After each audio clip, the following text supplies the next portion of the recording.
প্রতিদিনের চিন্তা ও প্রার্থনা। 15ই জানুয়ারি। দিনের প্রধান চিন্তা।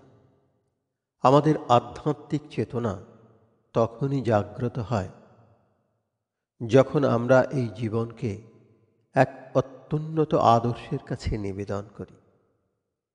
মুখস্থ করা যায়, মম হৃদয় এ যে তব সিংহাসন, আহা এ হলো তোমারই কেবল, এ যে প্রেমে গড়া আর অবিমিশ্রিত ভক্তির আলয়, আবৃত প্রেমের দেওয়ালে গঠিত প্রেমের উপাদানে সৃষ্টি হল প্রেমেরই প্রেরণে।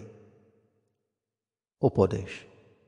শ্রী ভগবানের সঙ্গে যুক্ত হইয়া যখন আমরা জানিতে পাই আমাদের অন্তঃপ্রকৃতি কেমন, তখনই আমাদের পুনর্জীবন আরম্ভ হয়। যখন আমরা বুঝিতে পারি যে আমাদের ভিতরে এক দিব্য স্ফুলিঙ্গ রহিয়াছে, তখনই আমাদের সত্যিকার মঙ্গল হয়। সেই অগ্নিকণাকে যদি জ্বালাইতে চাই, তবে ইহার পথে যাহা কিছু বাধা আছে সে সকলকে সরাইতে হইবে।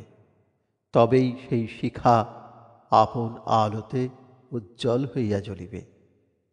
জীবনের স্থিতির জন্য এক নির্ভরযোগ্য ভিত্তি চাই। জ্ঞানীরা সত্যকে আশ্রয় করেন। এই কাজকেই তাহারা জীবনের প্রথম কর্তব্য বলিয়া মনে করেন। প্রার্থনা। তুমিই দিব্য সার বস্তু, তুমিই অসীম পুরুষ, এক এবং অদ্বিতীয়। তুমিই যে সকল, ইহা আমাকে বুঝিতে দাও। আমার হৃদয়কে প্রজ্বলিত করো, যেন আমি সর্বদা তোমার পূর্ণ আবির্ভাব অনুভব করিতে পারি।